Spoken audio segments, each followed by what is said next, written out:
17 ways Palantir wants the Pentagon to change. The Defense Department is a sclerotic monopsony whose communist approach to acquisition has the United States on a precipice, writes Palantir's Chief Technology Officer, who prescribes a painful but necessary reformation based on competition in software.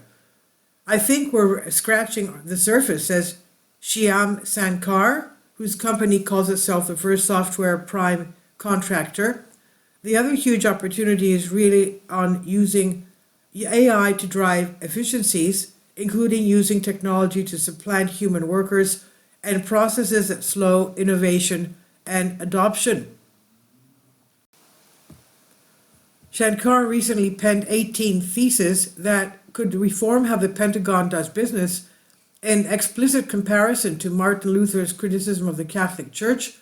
He highlighted several well-documented problems, often studied by congressional mandated commissions, such as belabored budgeting and planning process, the perils of requirements, and how cost-plus contracts remove incentives to innovate.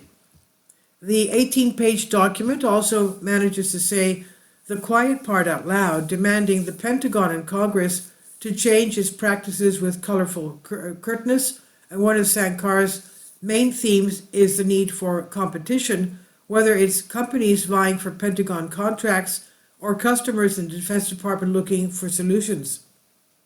He also criticizes a system whose major suppliers sell only to the Pentagon and other militaries. Chinese primes only earn 30 to 40% of their revenue from the PLA.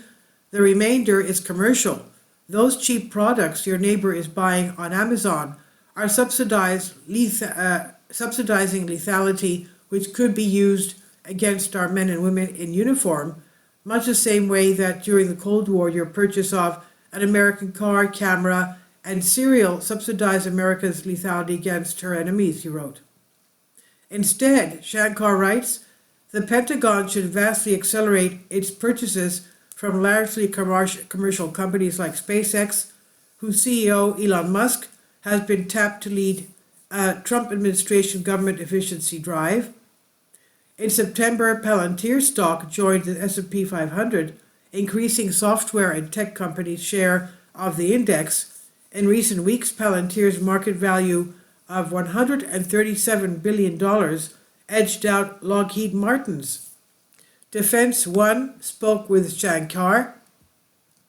What are Palantir's goals for 2025, especially amid the new administration? Our government business has reaccelerated dramatically. We're pretty excited about the product roadmaps that we're building. Maven Smart Systems has become the joint all-domain command and control MVP. It's getting a huge amount of adoption, so we're pretty excited about that and continue to invest in that.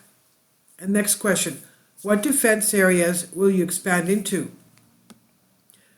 I think we're just scratching the surface, so the big focus, obviously, Maven is at the pointy end of integrating AI into the kill chain. So how do you do that across all the services? It's coming down from OSD right now. The Army has started to adopt it, and the opportunities for that to happen with the maritime operation centers, with the Navy and with the air operation centers, with the Air Force that are definitely top of mind. We're continuing to push into space. We are at the very beginning of that.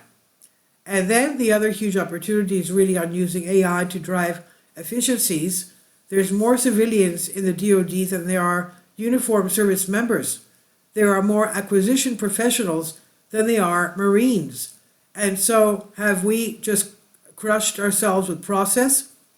And I'm sure most of the process is needed, but can we use AI agents instead of humans to drive efficiency and speed through that? We've been able to automate the foreign disclosure process, where it's used to take humans 3 days to collect intelligence, and then we write it to be released to partners, taking that down to 3 minutes.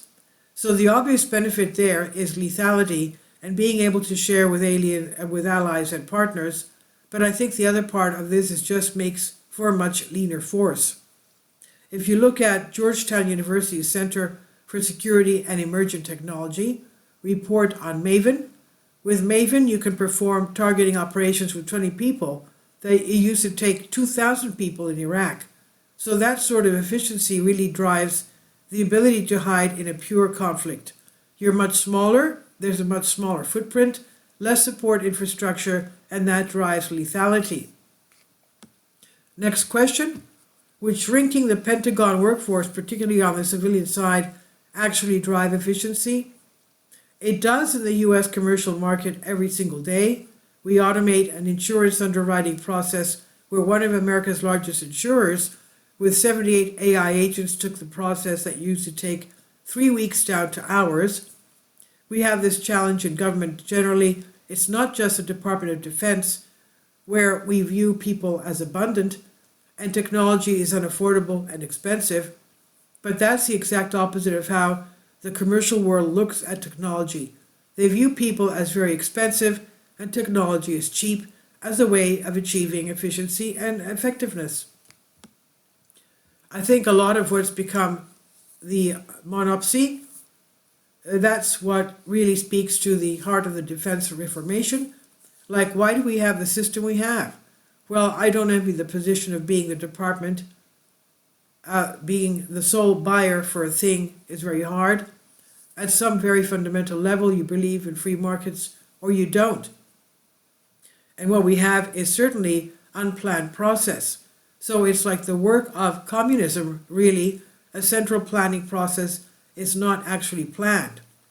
We have a future years defense program that takes 5 years, 2 years to do program objective memorandum. You can't really change your mind anywhere along there. You're going to have unitary efforts. We have one F-38 for 3 services. I'm not sure we should have 30 years on $2 trillion. When we were building submarine-launched ballistic missiles under Vice Admiral William Rayburn in the 1960s, we had 4 competing programs running concurrently. Today we look at that and we say, oh, isn't that wasteful? But actually, CBO zone analysis shows that it was cheaper and faster because we had competition. And we've gotten too fixated since the end of the Cold War on how much competition is there in the industrial base. That's not actually the problem. The problem is there's not enough competition inside of government. Will Congress go along? Absolutely. I mean, I don't want to be too Pollyanna-ish about it, but I think Congress recognizes part of the problem. I think what makes it really hard is they do have an actual oversight function to perform. So how do you balance the need for oversight with the necessity maneuver room that you're going to need when you're doing something innovative? That's just reality. If I think about all the projects in the company that I'm overseeing, I have to give folks the room to pivot, to change, to move. I think some of the recommendations coming out of the PPBE Commission are exactly right, like a capability element approach.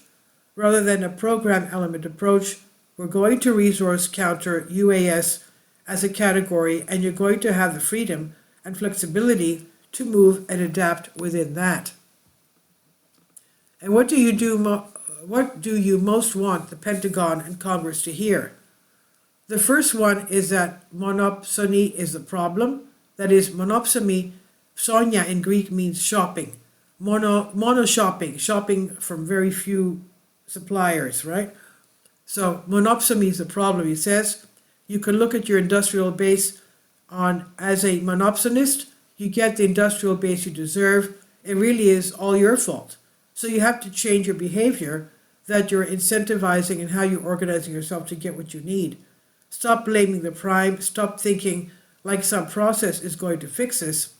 We need to approximate market forces as much as possible. We need more competition inside of government would be the pithy way of saying it. This is on Defense One by DNYUZ. Please leave your comments and thank you for your support. Please support my Patreon account. The daily posts are 5 videos daily, and they are totally different from what I have on my YouTube channel. Thank you so much for your support and that you find all my content so interesting. You'll find the Patreon account details in the description box below.